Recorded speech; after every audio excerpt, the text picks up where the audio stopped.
My name's Carrie Lanza. I am a associate teaching professor at the University of Washington School of Social Work. I noticed you have a few other UW faculty, go Huskies. I teach the history and theory of social work practice and community engaged practice in that field. I also have taught public health.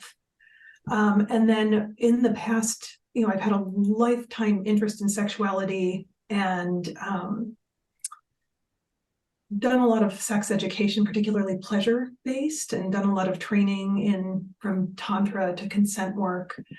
And most recently, during the COVID period, I retrained and started really focusing on developing a private practice as a clinical social worker, and trained in clinical sexology with the Northwest Institute on Intimacy, which is directed by Dr. Tina Shermer-Sellers, and have been in clinical supervision under her, and have been practicing sex therapy for the past few years, in addition to teaching.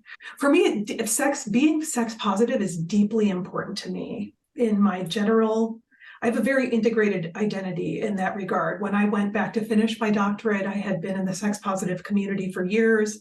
I had belonged to collectives of sex educators for years.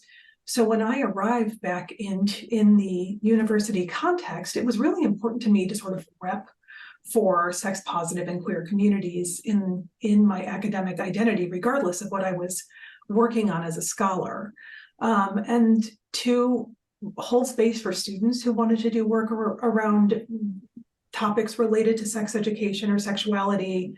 I'm currently supervising a master's in social work student who is the first MSW student to come through our program, who will be training in clinical sexology as well to be a sex therapist. So there's a lot of potential growth here. So that's been crucial in a time period in which more and more students of varying gender identities and who are coming out in the classroom over the past decade, holding a space that is compassionate and respectful and focused on folks' well-being has been really important in this arena. What feeds a lot of my thinking around specifically the work you're doing around, well, what do we do when we're cut off from community, particularly over these past few years, by something like a pandemic? What does the role of the internet play? And when people are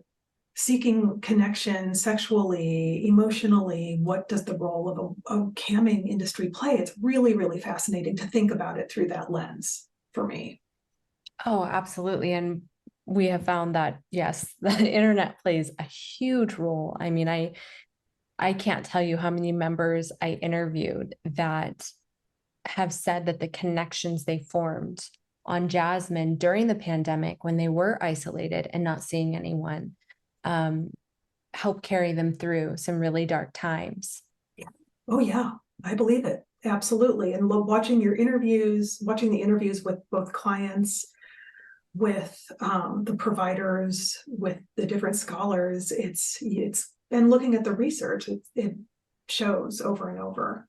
I have seen that there are these extremely long-standing relationships. The longest relationship I interviewed a member about, he has been seeing the same model for 18 years. And wow. And by the way, he's engaged and has like a whole life, right? But they've been so close and confidants for so many years. He still every week is talking to her multiple times a week. Yeah. This 18-year relationship, but I've seen 15 years, 10 years. In fact, most of the members that I interview, they have a particular model that they're very close with, and they've been having this relationship for years. That is more common than it's not. And so I've wondered, what is it about this dynamic that is setting up these really long relationships? The members are paying to speak to the models, right? And to be paying to speak to the same person for 10, 15 years. It's really fascinating.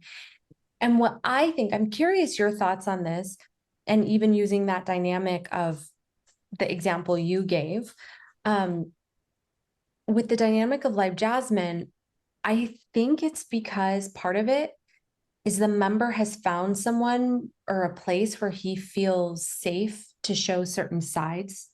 He or she feels safe to show certain sides that they may not feel comfortable showing to many places. And when you find that place where you feel safe showing the really soft or vulnerable or hidden parts of yourself, you may cling to it and really want to stay with it and protect it. That is my guess, is it's that dynamic of, wow, this person accepts even this part of me that maybe other partners have rejected. Or Yes, I'm just too huge. afraid to share. Exactly. Absolutely huge. I totally agree with you. Yeah, that if that in this space in which two adults have, agreed to be able to explore these types of experiences together, it's huge. Also, in the course of that exploration, conversations emerge, right? These if they folks get to know each other, folks want to know more about each other. And the beauty of the webcam is that the models have agency over what they choose to share or not, right? And they can create a persona that's somewhat protective, right?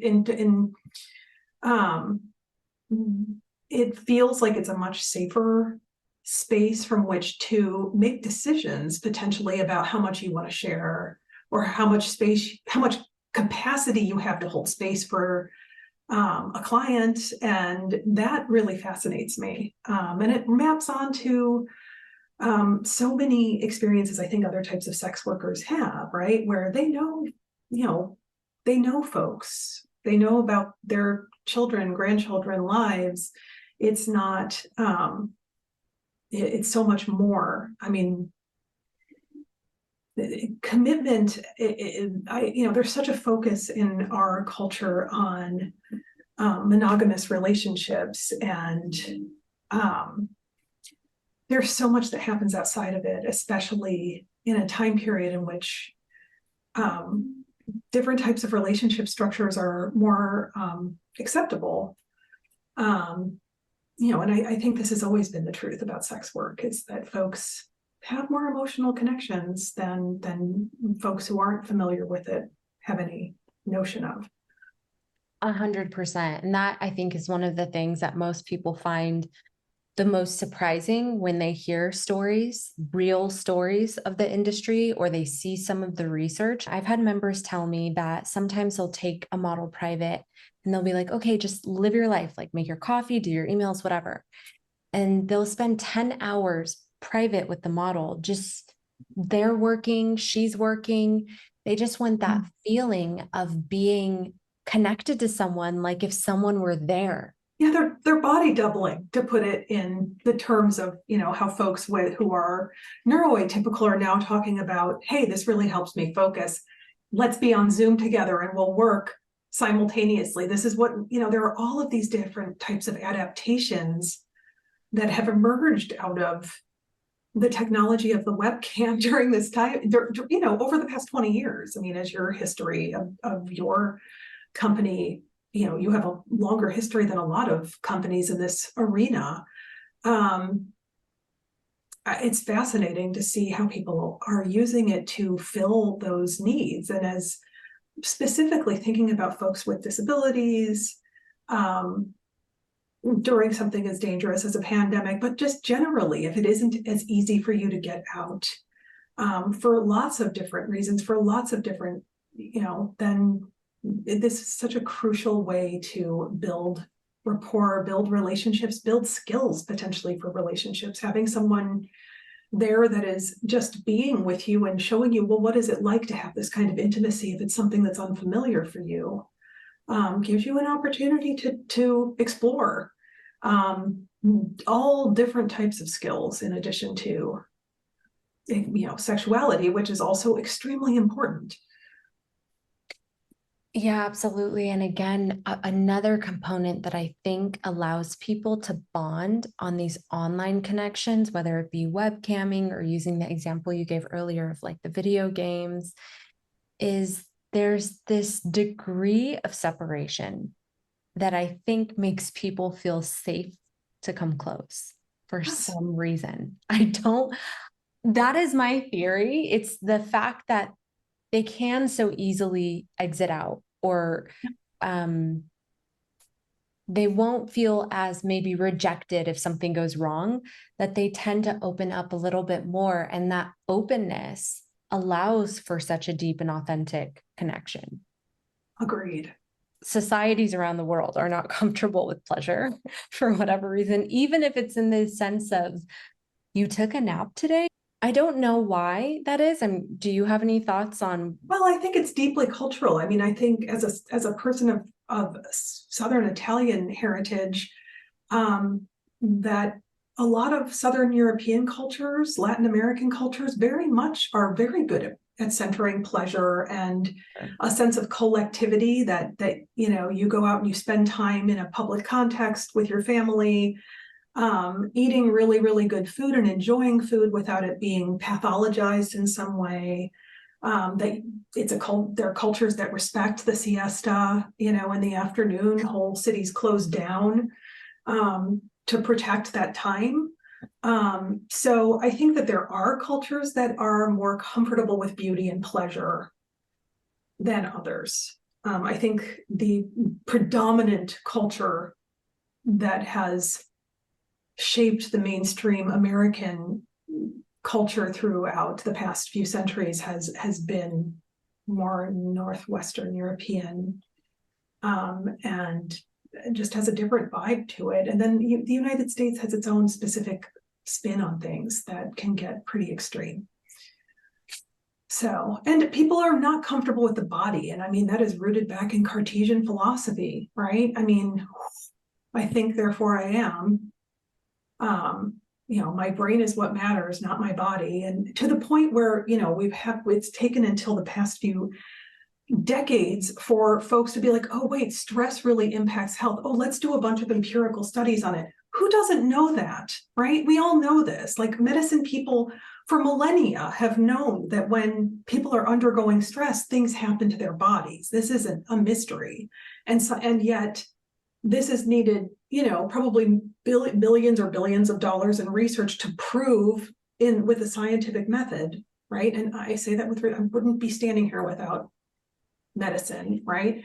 And simultaneously, this is bizarre, right? And it isn't natural. It comes from literally, it's baked into the epistemological framework that shapes mainstream American culture. And so there is always a pushback to anything that that pushes against it. Yeah, and I think especially for women, right? So I think for femme and female bodies, folks, there's something incredibly threatening about female and femme power, right? So that is, and our power is pleasure, right? It is, in a lot of ways, is cultivating comfort and pleasure has been traditionally part of that. It's not, obviously I'm not going to make any generalizations about gender presentation and essentializing anything about the feminine. And simultaneously, I think there's something incredibly threatening still, that we wouldn't have incels and such violent reproductive restrictions on reproductive health if we weren't threatening. I couldn't agree with you more. And to your point about the fact that there is something about femininity that can produce large amounts of pleasure and comfort in other people. I've certainly seen that firsthand to be very true on Live Jasmin. And the thing about these states of comfort or pleasure is that they seem to be extremely healing for the people that are receiving this interaction. I mean, I've interviewed so many members that have anxiety disorders or various other issues.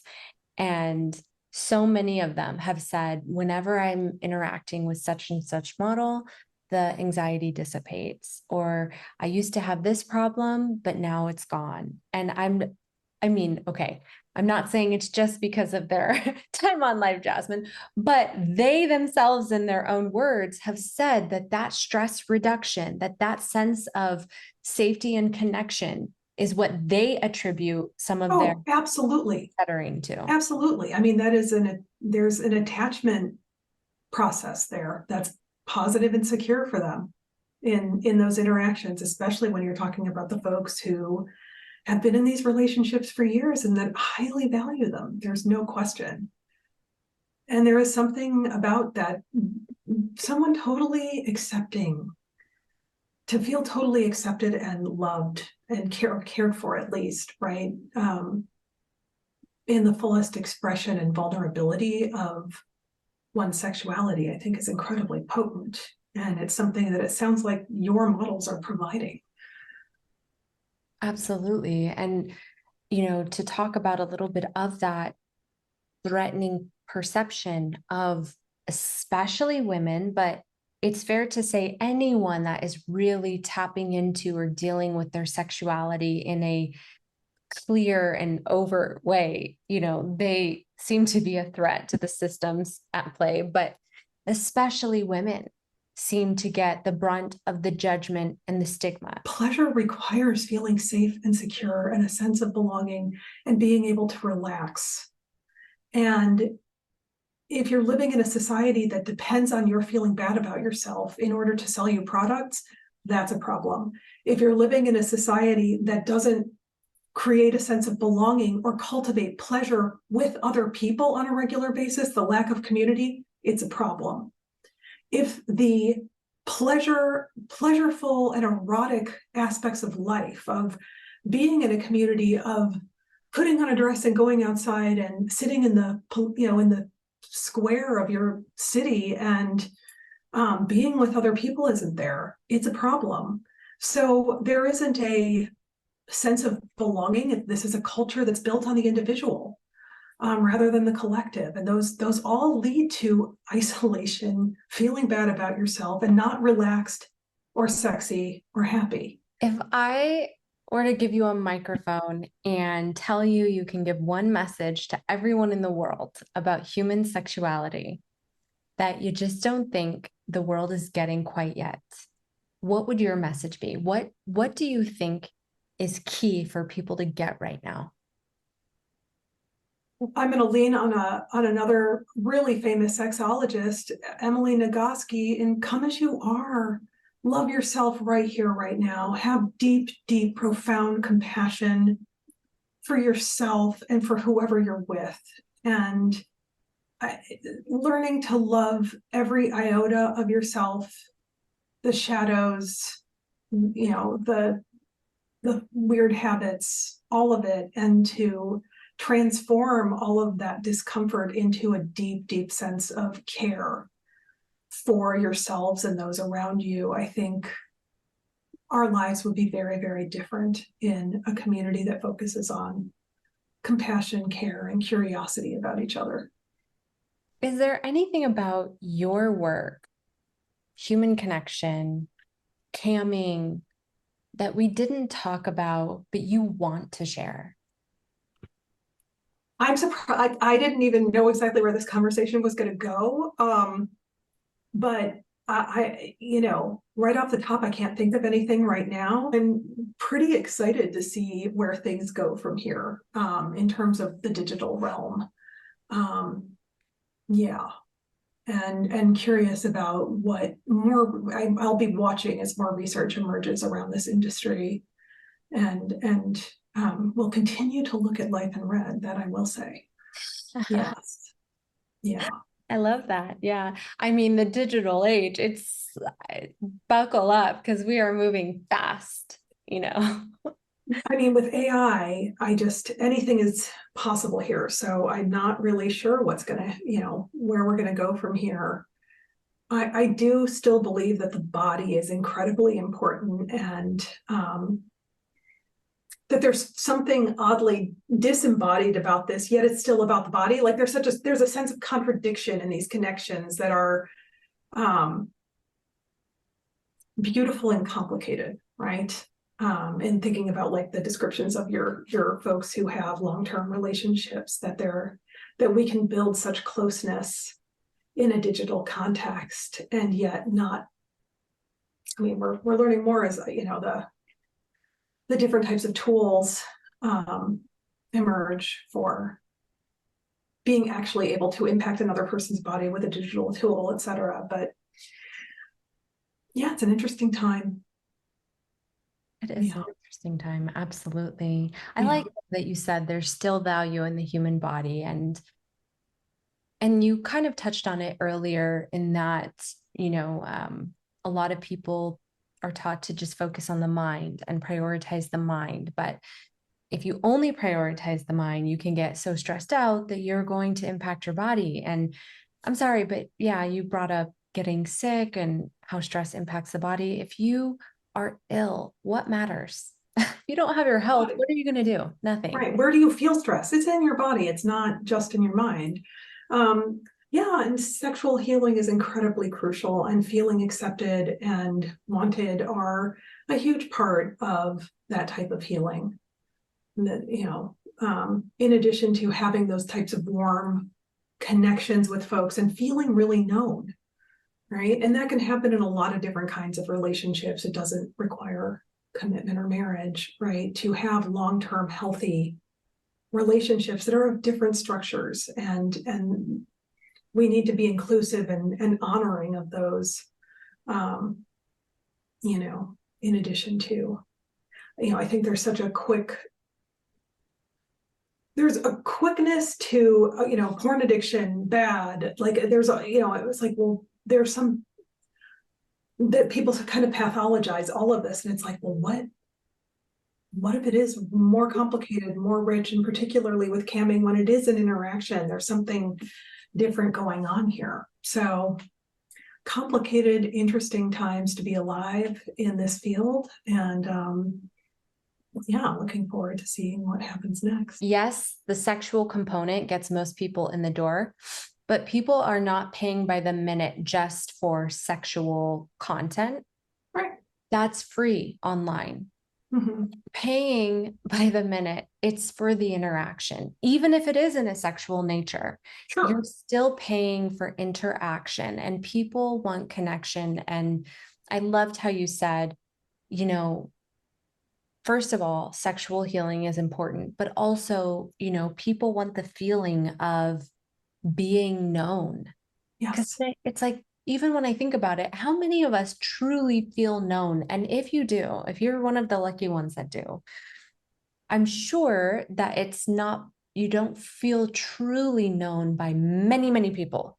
You know, there's Yeah. maybe a select one or two, maybe three if you're really lucky, but yeah. Amen. Amen.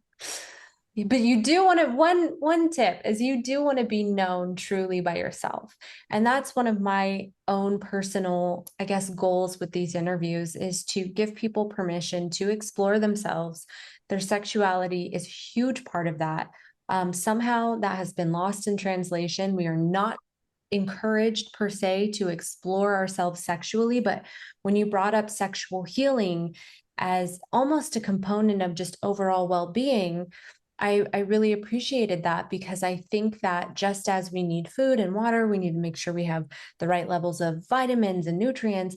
We need to make sure that our sexuality is whole and healthy as well. And Definitely. it can look different for, you know, each individual, but the same I mean, way. it keeps changing. It's going to evolve, and as different things happen to you, you have health problems, etc., your sexuality is going to keep evolving, and you want to be encouraged to maintain that sense of well-being.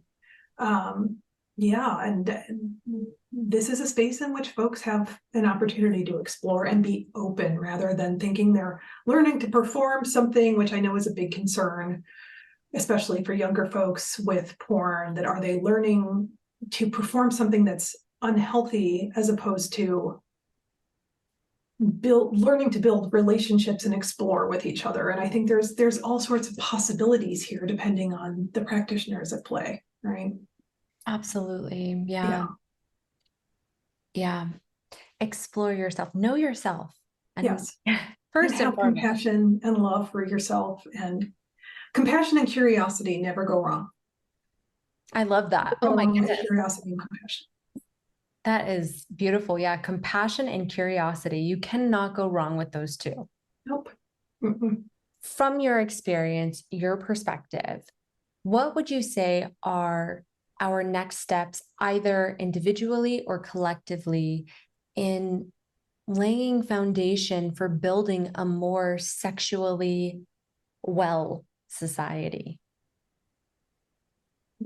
So I think it's in the policy realm, of advocating to get our reproductive health rights back, in protecting folks, across the gender spectrum, and folks who express, have different forms of sexual expression.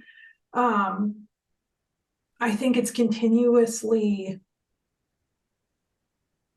bringing that sense of the sex positive into different contexts that you're in. And I mean, obviously you have to be strategic and respectful of the context that you're in, but there are ways to, can you invite folks into questioning certain things? And obviously some people are never going to be that person, but can we open up conversations? I think thinking about how we parent our children and youth around sexuality is incredibly important. Are they being encouraged to think relationally, right? I mean, yes, they're thinking about pleasure, but are they also thinking about what the other person's experience? Can they take the other person's perspective? Can they learn skills for being consensual, for making agreements with each other, being comfortable communicating about sex?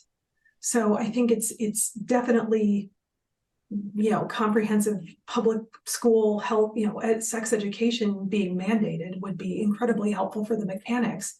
But I think there's another layer of it that it's inclusive of folks with all different types of gender and sexual expression, that it's pleasure, that it includes pleasure and it includes recreational sex in the mix, that it's not just for reproduction. And that we're really talking about relationships and consent from a very young age, from the beginning, that from the beginning, our children being told when they can enforce their own boundaries, right? Like, I don't want him to touch me, that they feel like, I don't want to hug right now, right? From the roots up. And that they respect, that they know to ask and be respectful of other people's physical boundaries. I think we'd have a very different culture, of compassion and respect, with knowledge, understanding, and again, like the emotional piece, the social and emotional educational piece can't be understated, right? That people need appropriate, healthy ways of expressing their grief, their hurt, their anger, their vulnerability, and to be held by other people, so that it's not coming out in the form of violence in the sexual context, right? So it's a big web of different, it's a cultural shift. The TV show Sex Education, I think, is actually a really wonderful, on Netflix, the British television show about a community of students in a high school and their parents. That show really, I think, does a lot of that work. You see it demonstrated, and you see healthy outcomes as a result of people feeling loving and celebratory of expression, of bodies as they are, of people as they are emotionally. Yeah. Beautiful. I'm actually going to have to check that out. Oh, it's the best show. It's my favorite show of all time. Wow. Okay. I highly recommend. You're gonna love it. You'll laugh, you'll cry. Yeah. So Sex Education on Netflix. I'm going to check it out. Thank you so much. Oh my gosh, total pleasure. Anytime. Yeah, I'm so glad. I really feel honored that y'all reached out, and I'm glad I could be part of this project. Absolutely.